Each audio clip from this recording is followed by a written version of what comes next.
எந்த பாவம் என்னை விடுதலை ஆக்க முடியாம பாவம் உயிர் பெற்று கட்டளைனால நான் தண்டிக்கப்படணும்னு சொல்லிச்சு. என்ன தண்டனை தப்பிக்க முடியல, என்ன நீதிமான் ஆக்கல.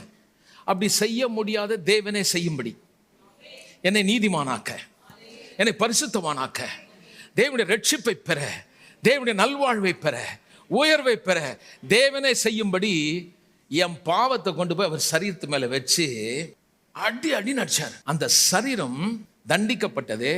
என்னுடைய பாவம் இயேசுவின் சரீரத்தை தண்டிக்கப்பட்டதுனால தான் அந்த சிலுவையை பார்க்க முடியல. அப்படிப்பட்ட ஒரு காட்சி.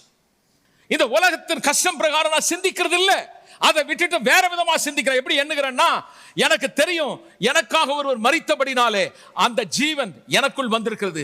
எத்தனை பேர் ஜீவனை பெற்றார்களோ அத்தனை பேரும் ஜீவனை அடைந்து ஆளுவார்கள். இப்ப தைரியமா சொல்லலாம், வியாதி என்னை ஆள முடியாது.